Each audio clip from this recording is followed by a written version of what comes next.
My name's Amy Barrett-Daffin, and today we are going to be talking to Cindy Ristella and hopefully Kristen Brown about what they're doing during this time of COVID-19. Today is April 15th, 2020. So, hi, Cindy. How are you doing? I'm good, Amy. How are you? I'm great. I'm getting the hang of working from home, which I've never done before. So, how has the shelter-in-place order affected you? Well, it's an interesting question because I am a traveling teacher. I spend a lot of my time on the road, and while I'm at home, I do work at home, but it's very unusual for me to be at home for this extended period of time. Right. And for the first couple of weeks, I had a little trouble focusing. But then I pulled out an old work in progress that was pieced and, partially quilted, and I just finished it. Mhm. And that made, that kind of got me back on track. Nice. That's a great way to do it. Yeah. We on the call I had earlier today, I think it was Kate Colleran said she did a studio spring cleaning that was a blog hop, Yeah, and all she did was pull out projects that were unfinished. And then she decided either I'm going to finish it or I'm going to put it in the basement. And that's what she did. And she said, and she already started working on one, and she said that it really helped. that's a great Oh, idea. I love that idea. yeah, yeah. So, how often are you actually out traveling and teaching? Oh, well, I had I think about 20 to 25 events that were scheduled for 2020. Okay. And all of them, well, I did the ones that were in from January through the beginning of March. Hmm. And then the ones that were from March to June have either postponed, or I have one group that is interested in doing the lecture in the class virtually. So I've been Okay. working hard on, putting that together, learning how to do my own videos and demos and things like that. That's been really kind of, fun, but, trying to get that together. And then I have, the ones that are from July onward are still kind of in limbo. Wow. Okay. Yeah. We definitely noticed because Quilt Market had been canceled. And I would imagine they're going to cancel Spring Festival. Yeah. And yeah, I usually go to a book expo right after Quilt Market at the end of May, and that's been canceled. And so it's been really a really amazing time and just sort of stunning in how everything just came to a halt. And how quickly it happened. Hmm. I'm very grateful to this guild that was interested in the virtual learning because this gives me the opportunity to develop a new skill, Yeah. to do the, but perhaps be able to offer online classes that, that people could do on their own and then email me or whatever. So, I'm trying to take advantage of the downtime. Great. And is there a platform that you're experimenting with? Yes, I did some research, and I, participated in a webinar and things like that. And the one that I found that I'm really excited about is called coursecraft.net. Okay. And it's very easy to use, I believe, from a student standpoint, but they're incredibly supportive to to the teachers who are trying to, learn the platform. Hmm. Quick response for questions and things like that. Very, very easy to use.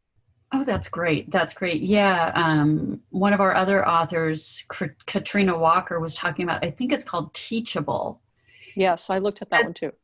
Yeah, she said it's a little expensive or, a little more pricey, but she knew people who had been using it. And so they were she's been working with a team to try to figure out if that's going to work for her. So, Right. Yeah, it's a process, and a lot of it depends on how comfortable you are with the technology of, mhm. of making your own videos and editing them and then uploading them into the platform. This one was relatively not all that expensive. I don't know. I'm working on this one class that's specific for this guild, and I hope that I'll be able to do a couple of more that might be a little bit easier to do. Nice. That sounds exciting. So tell me about what you're working on. So I'm the class that I am teaching in next week in virtually in New York State is one of my more popular classes. It's called I'm making an improv puzzle quilt, and that's making blocks using my improvisational techniques and then putting them together just like a puzzle. And so I've got a couple of my completed pieces on the wall, on my design wall, and then I have about 3 that are in various stages of process. Because I work improvisationally, sometimes, I have an idea and it goes to a certain point, and then I need to step back and say, I'm not sure exactly where this is going to end up. And so then I have these other things to work on. I'm fortunate that I have a large design wall, so I can keep that going. That's great. That's great. So now is your design wall made out of smaller pieces that you've mounted on the wall? Is that what it looks like to me? So those are, you can see some of the quilts and some of the pieces and parts in back of me. My design wall is made of 2-foot square, 2-foot squares of insulation board that you can buy at a home supply store.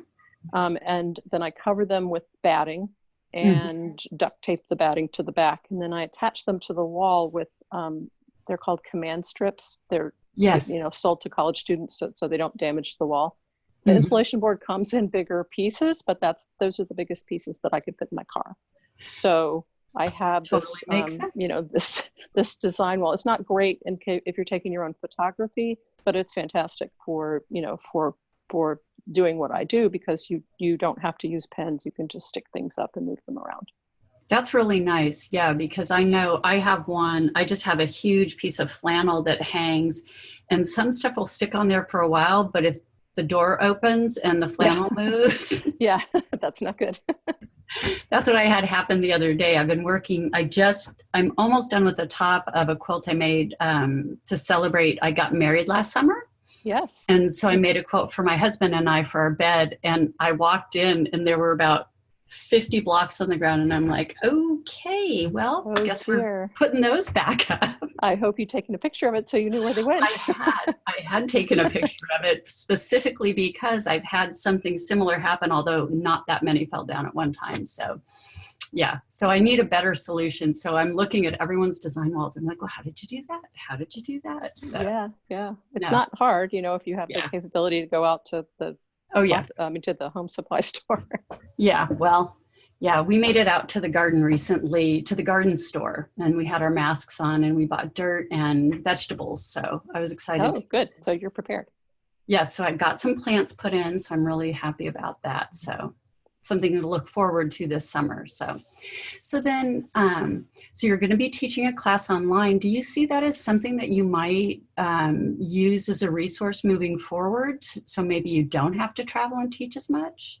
Well, the short answer is yes. I do enjoy traveling and teaching. I like the personal contact that you get with students, but I'm not sure when we're going to be able to do that. And so I want to keep working. I want to keep promoting my book. I want to keep myself out there, and doing these classes online is a way to do that. I'm also I post on Instagram really regularly and on my blog, and so I try to and I write an email newsletter, and so I'm trying to stay in touch with the people who are interested in what I'm doing, and not just sort of fall off the face of the earth. Right. Yeah, that was one of the things, is how do you stay in touch with all of your people during this time? Because it's easier in some ways because you know where everybody is, but it's harder in another way because we are so isolated, and you do have to make that effort to reach out. So it's more work. So have you found it? You were saying the first 2 weeks it was a little tough, but you feel like that's working better now? I do. I feel like, so one thing that I've done, which I think is helpful, is try to establish a routine at home. So I get up in the morning and I exercise like I normally did. And then I I read the paper as long as I can stand it, and you know, and then have coffee, and then I'm spending more time on the telephone, you know, checking in with my family. I have a 87-year-old mother in Florida who's home alone, and just trying to keep in touch with people. And then once I'm finished with that, then I come down to the studio and I start working. And because I find that my creative time is, you know, earlier in the day, and so in the afternoons, later afternoons, and sometimes in the early evening, I'll do computer work, you know, work on my class, work on my new book, work on, you know, work on my email newsletter or a blog post or something like that. Yeah, yeah. I think that I think that's a great way to do it. I've definitely found I'm such an extrovert that, so my husband is such an introvert. And so for him, this is great. Other than it's frustrating because he can't do his regular work, he's enjoying it. And for me, I'm like, get me out of here. Yeah, I'm the same. We're the opposite. I'm mostly an introvert, and my husband is much more extroverted, and so it's a delicate dance there. It is. Yeah. And yeah, we've been doing, I have a pretty big extended family because I'm one of five. And so we've been doing Zoom cocktail parties every Wednesday night. And so there'll be 15 or 20 of us on the call. And it's really fun just to see everybody's faces, and all the young adults are on the calls. And it's just been really interesting to see how important it is for all of them to connect. And we get to see my mom on the call. It's one person's turn every time to help my mom get her video working. She's 86. And the rest of us are cracking up the whole time. We absolutely fall apart. And then one person is like, you guys, be quiet. So that's fun. That's a great way to do it. Yeah. So it's a good way, because with that size of a family, I think I'd be on the phone all day, every day, checking in on someone. So right. Yeah. Yeah, it is good. So, well, I wanted to thank you for taking the time to talk to me. I really appreciate it. Your work is just gorgeous. It just inspires me looking behind you at what you've got going on. So, well, thank you so much, Amy. I appreciate the opportunity. You're welcome. Have a great day, and do take care. You too. Bye-bye. Okay. Bye-bye.